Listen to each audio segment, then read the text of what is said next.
Hey guys, thanks for coming back to the channel. So this video here I'm doing to kind of wrap up a project that I started a while ago.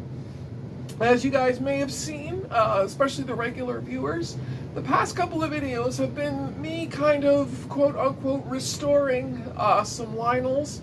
Not a real restoration, just kind of taking some bad paint jobs off and putting a fresh coat of paint on them, just to kind of sharpen them up a bit. Well, that all started with this one here. So this shell, when I first got it, I got it in a parts bin, and it was painted very badly, some kind of trem-clad or Rust-Oleum battleship gray. Looked awful. So this was the first one that I actually did the stripping on, and you guys can see that video. It is posted up. I can put a link somewhere up in this vicinity to that one. But the whole point of this was not just to paint this shell, but I actually wanted a 2037 in good condition, and I figured I would have started with repainting this old shell, because even though it's a 2026, the shell is identical to a 2037, and I can prove that because I got the 2037 shell right here. So this one I picked up on cheap, very cheap. As you can see, it's missing the two lights on the top of the boiler there, but it was complete. The motor was complete. It had the magnet traction motor, which is why I wanted the 2037. So I got this quote-unquote parts Lionel and put it all back together with this painted shell, and everything fits perfectly. I'm gonna show you the assembly and disassembly of the 2037 using my reconditioned 2026 body, and kind of go over just some of the things that I did to this shell to get it in this condition. So let's get started right now. Okay, so here we are back on the bench. We have the repainted 2026 shell with the donor motor and running gear from this 2037 to give me the complete train that I wanted. So what we're going to do is, this style of Lionel, this body style, is such a popular model. A lot of you guys have it. I've had a lot of questions in the comments about, you know, the maintenance and how to take it apart. So that's exactly what we're going to do today. We're going to take this apart, get the motor out, give it a once over, and then put it all back together. And you guys are going to see just how easy this one really is. So let's get to it now. So the first thing we're going to do, we've got a screw up here, Phillips head screw, star screw.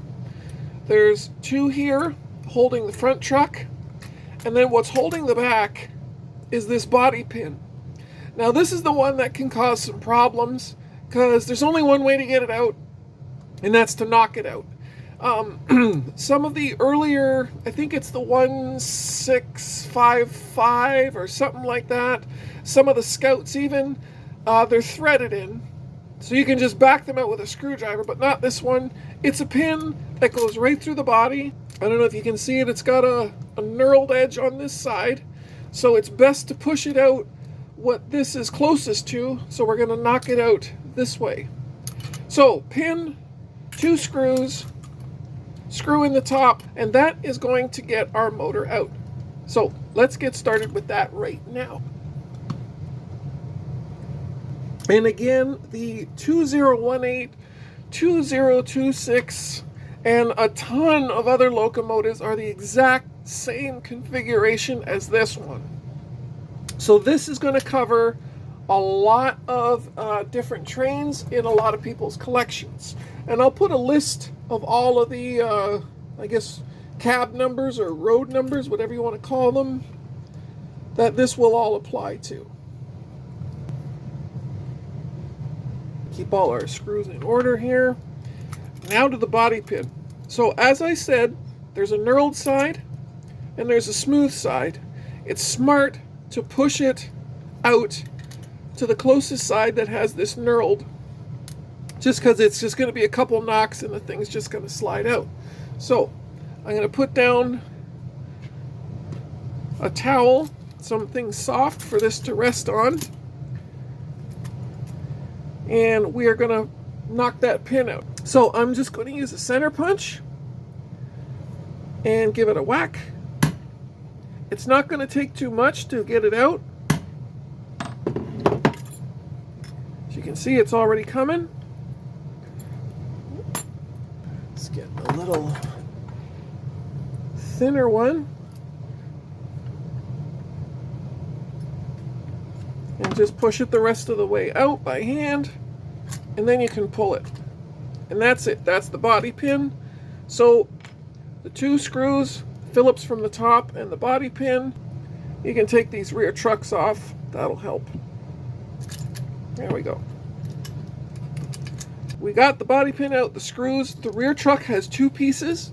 It has this drawbar, and then it has the truck itself. So you might want to keep in mind how that went together. So when you're putting it all back together, you don't flip this bar upside down or try to guess which way it went. This on top, the bend that swoops down connects here, and the screw will go through there. No washer. So we've got all the body pins, the screws out. Next, we can take off the driver arms. And I'm going to use the crescent wrench to get that off. And I know there's a lot of guys that absolutely hate that I'm using this, but hey, use what you got. I'd rather spend the money on getting more locomotives than tools that I really don't need to get. All right, so that's the one side. The other, might have to hold the wheel. And there we go. So it's a bolt, this spacer, and then now what we have to do is there's two screws up here, and they're holding this steam chest, and the steam chest is holding the piston arm for the smoke unit, and that is the last thing holding the motor in. So now there's the motor, and that's how that comes out. So now we can give this a kind of quick once over. So what I always like to start with is the brush plate. We just back off these two screws here. And there's our brush, two brushes, put them off to the side, and have a look at the armature and the commutator plate. This one I have been enjoying a lot, so it actually does need a bit of a clean. So I just hold the wheels steady, just scrub it with the green Scotch pad. Once again, you can pick these up at any dollar store. You don't have to buy any expensive brand name.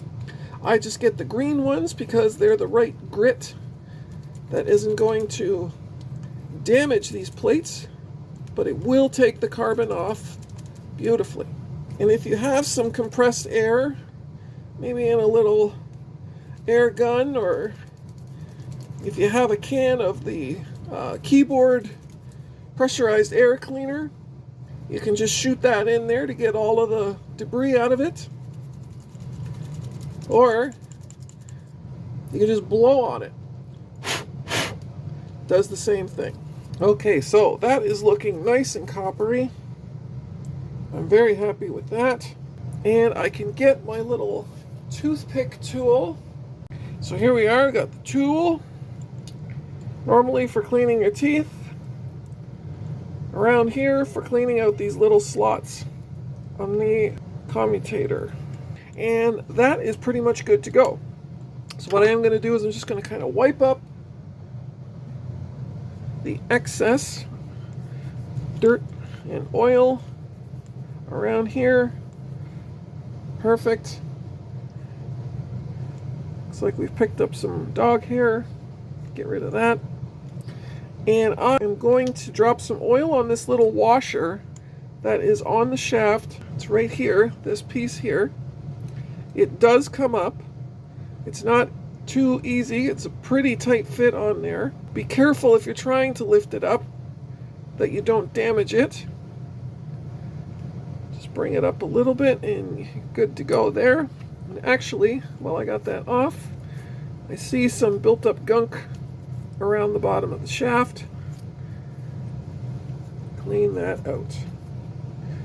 Okay, so now that we got that out, maybe give it just a little bit of a wipe, and then I'm going to put some oil on that. So as of lately, I've just been using some 10W30 I had kicking around, and I'm using that because I had it kicking around. So I'm just going to put a little bit on it. Whoops. Now I got a lot on it.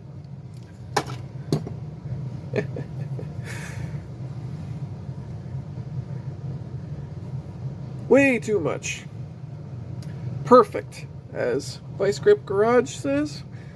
So we drop that back down over the shaft. You should wipe a lot of the excess off if something like that happens, because you don't want to get a lot of oil or any oil on those copper plates. So that's that. We can have a look at the brush holders, see if they need any attention. And I usually use Q-tips and sometimes a little bit of contact cleaner. If they're not around or the Q-tips are getting too expensive, you can take your green cloth, because it's not expensive, or a green scouring pad rather. Just kind of put it in there and run it around a little bit.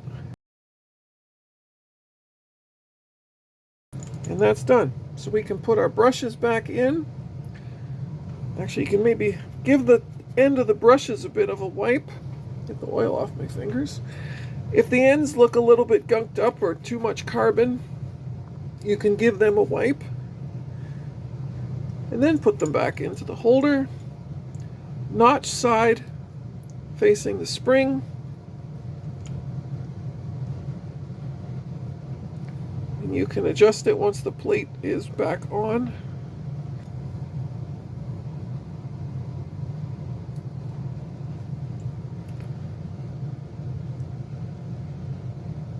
There you go.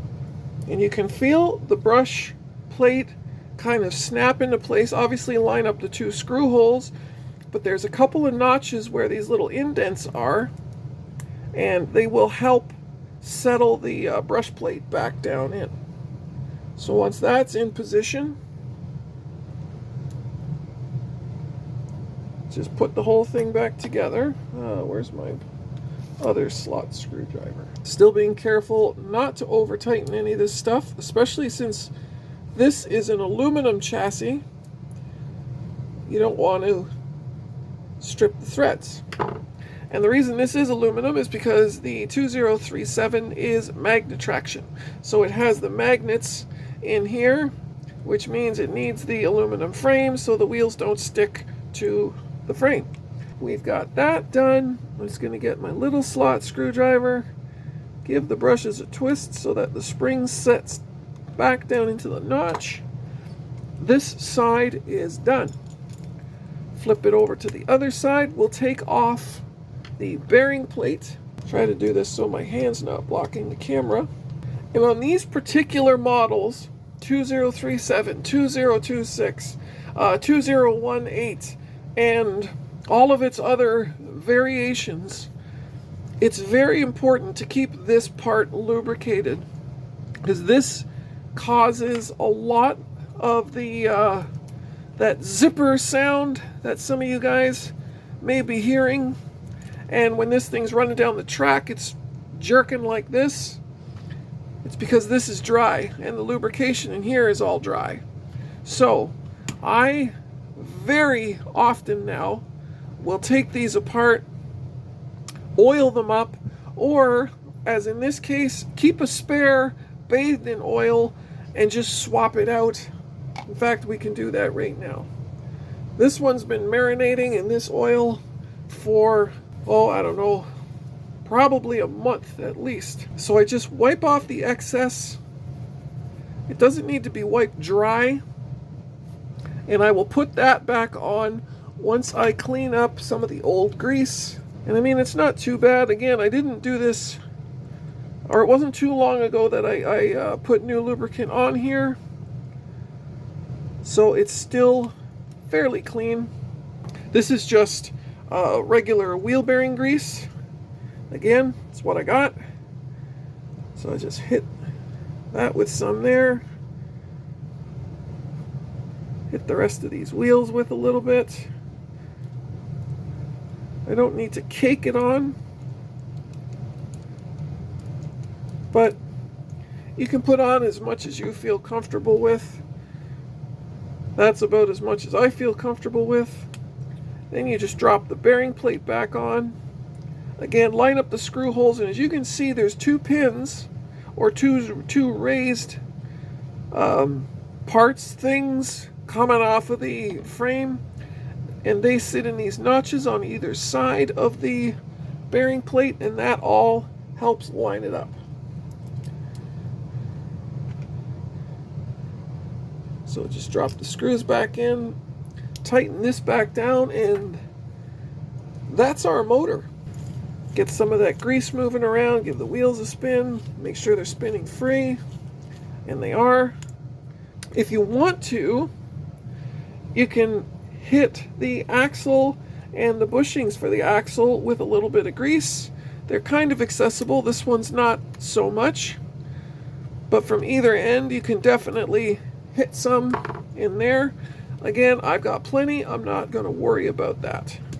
The other thing you might want to do while you got it this far apart is just do like a visual inspection of the E-unit. I mean, that contact is clean. It's clean here. The handle's on nice and tight. Everything's looking good for that. No bare wires. Nothing's going to short out. All the solder connections are tight, so we're good there. We can start putting this thing back together again. Oh, one other thing I suppose you can do is you can get a screwdriver in here and pop the smoke unit's cover off and kind of give it a visual inspection if you can. So we got that off. This may look horrible, but it's actually fine. It's just blackened and burnt from being used. What I'm more concerned about is this hole here, because the piston will come up from this side and push air through that hole, and all of the smoke floating around here will kind of quote unquote chuff out of the smokestack. That's one thing you definitely want to have clear. All of the swabbing in here, I mean, this is the original swabbing. It is a little bit tired, but it still functions perfectly fine. I'm not worried about it, so I am going to go ahead and just put the smoke cap back on and start putting this back together. One other thing I should mention is these here, sometimes you can take them off to make things a little bit easier for yourself. These are just the guides that these parts for the driver arms run along and go into the cylinders of the steam chest. You can take them off if you want. Not necessary, just leave them like that. You might want to give them a bit of a wipe down since other things slide against them, and if they get a bit of a buildup of dirt or hair or old grease again, it might affect how the train runs. I don't put any grease on this because there is plenty of slack on this plastic part that it doesn't need it. It's unnecessary, so I mean, you can do what you want though. So now we're going to start putting this back together. What we do for lining up here is we have this bar in the chassis sits down into this piece here. As you can see, it's kind of concave. So that bar sits in there, and that's the hole for the star screw that we pulled out of the top. So that will kind of help you put everything back in alignment there. The next thing we want to do is we want to put the plunger for the smoke unit in. And with the train upside down, I get this little L in the lever over on this side.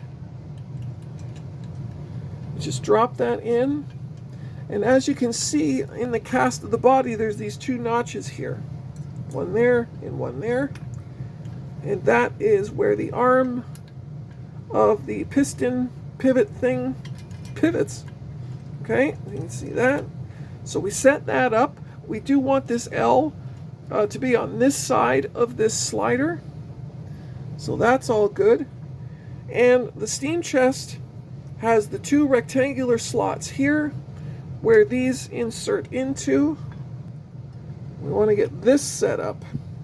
So this is where it can get a little bit tricky, because this thing, these screw holes are right here.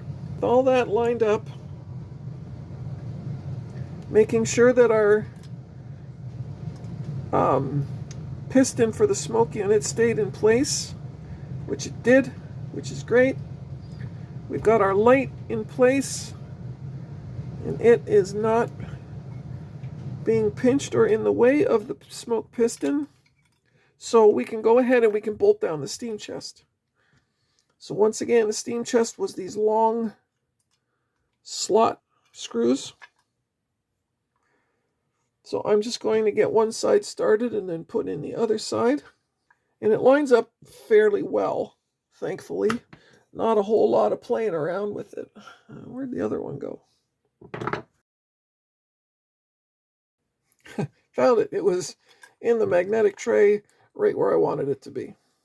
All right, so back to work here. And of course, with the light in the way, it gets a little bit tricky. A little bit of patience, and we get it dropped in. And we will tighten this down now. And again, being very careful not to over tighten, because this is all cast. And you can strip the threads very easily. All right, so that's all together. Steam chest is in position. Piston is pivoting and pistoning.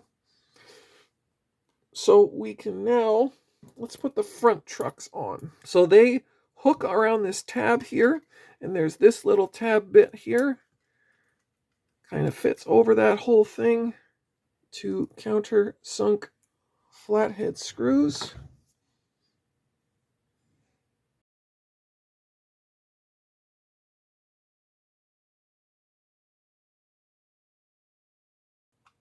So there we go. That's all tightened up. Pivots nicely. So what I do next is I put the top screw in because it draws the motor up tight against the body and makes this back pin much easier to get in. We'll just put the star screw in the top. And that motor is actually now in nice and firm. It's not going to go anywhere. So now we can concentrate on the pin. So just like we took it out with the knurled side over here, so we pushed it out this way, I put it back in so you're not trying to put this knurled end through this other side, which is going to be a little bit tighter fit if you were to try to do that. And it is just not going to work out very well. And the one thing that you do want to make sure is this particular wire from the E-unit. If you can see up in there, there's a notch that the pin slides through. We want to make sure that the wire's not sitting in that notch, because once the pin goes through there, it can wreck the insulation. So we want to make sure that it's out of the way. So we'll back this top screw off a little bit so we can drop the motor slightly, like so. And you can just kind of work that wire up and over the frame, like so. So now you don't have to worry about it. I don't know if you can see that. So now the wire is up top of that notch, and it's not going to be a problem at all. Motor is secure. Let's get the pin in. So we're going to put it through this side, and it would be nice if it was just a straight through, but sometimes it's not. Sometimes you do have to wiggle it a little bit, the motor and the pin itself, to get this through. But as you can see, it's not very difficult, but it can be frustrating sometimes. So it will only go in so far, then it hits this knurl, and then we got to knock it in the rest of the way. So again, we get our center punch.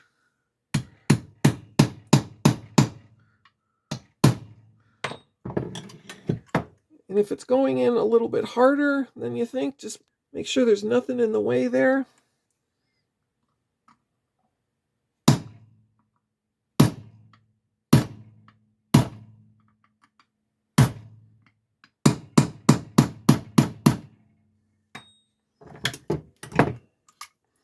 And there it is, through on the other side, through on this side. We're good to go. That motor is installed. So now we'll just put the arms back on. So starting with these ones here, the nut side facing outwards, you can just slide it onto the slider from the back, just like that. And these ones go into this hole here. Put in our spacer. And actually, first I'll show you, because some of the locomotives, for this nut that goes into the center wheel here, some of them have like a little notch, and then a couple notches on here, and it kind of fits in like a key. These don't. It's just a straight bolt in. So you just drop in your spacer, line up the arm, and find get the screw started. Again, being very careful so that we don't cross thread anything. Get it in finger tight. Put your wrench on it. Just give it a little twist to tighten it down. This side is now done. Do the same for the other.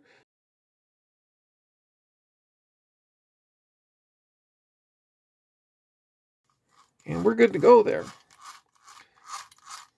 Roll the wheels, make sure everything's moving freely, and it is. Now we just got to put on the rear trucks. And these can actually be the hardest thing of the whole operation.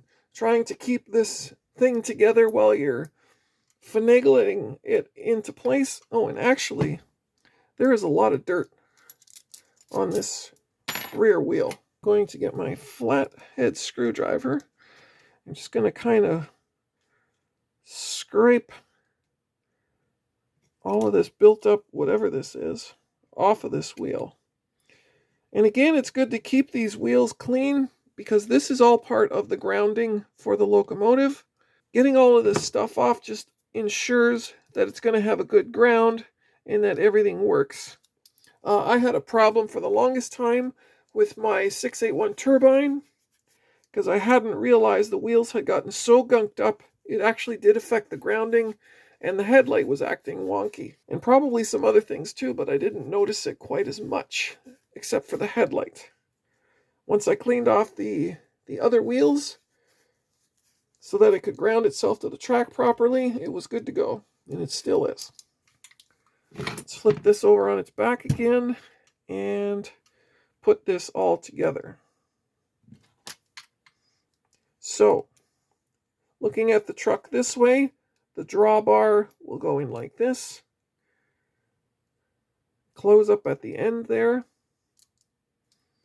And then we hook it underneath this part of the body.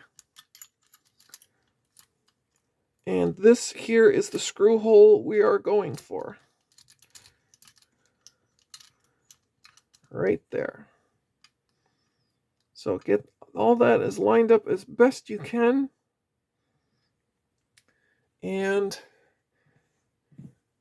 hoping that this screw is actually steel and not brass or aluminum. So when I magnetize my screwdriver, I can use it to help me line this thing back up. It's not. So another thing we can do, get a little bit of Vaseline. Put a little bit of Vaseline on the end of the screwdriver. And it's thick enough that it will hold it there for a short while you're trying to line this up and hold the drawbar and the trucks all together. Just like that. So this is how the 2037 comes apart and goes back together again.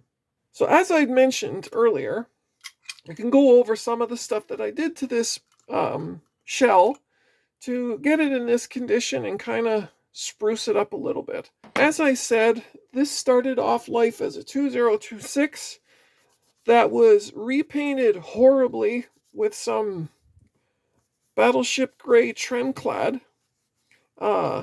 Just a mess. This thing was awful. And I was ready to toss out this shell, and then I realized, hey, I want a 2037, and there's so many of them that are all beat up and everything. I can take this opportunity to try my hand at a quote-unquote restoration. So that's exactly what I did. Some simple green is what I used. The concentrated, much larger bottle of this. And if you've seen the video, you can, or want to go check it out, I'll post up a link. Or the quick synopsis here is, this sat in there overnight. The paint came off, the trim clad came off with a paintbrush. So I got some Rust-Oleum satin black over the whole thing. There's probably about 6 coats of that on here, and it's looking sharp. Now, the jewels. They are available on eBay if you want to spend that kind of money to buy 2 or 4 or 6 of them. Or you can get $962,000 for, I don't know what I paid, $10 for that. And they fit quite well. As you can see, they don't fit like the originals, obviously, but they still fit really well. So I'm very happy with how this turned out. I just have to get some either dry transfer decals for the cab numbers. Certainly not going to try to paint those by hand. And once again, there are stamps available on eBay. I'm not paying for those. Dry transfer is cheaper and looks just as good. That all said, this is all complete. What do you say we throw this thing on the track and watch it run around? Alright guys, so we've got the 2026, now a 2037 on the track. We got some power to her, and we're going to send it around a few times with some freight and see if it was a successful repair.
Alright guys, so that is the video of the rebuilt and reconditioned 2026, now a 2037.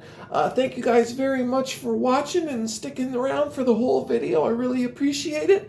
Don't forget to do all of the YouTube stuff. Hit the like bell, hit the notification bell.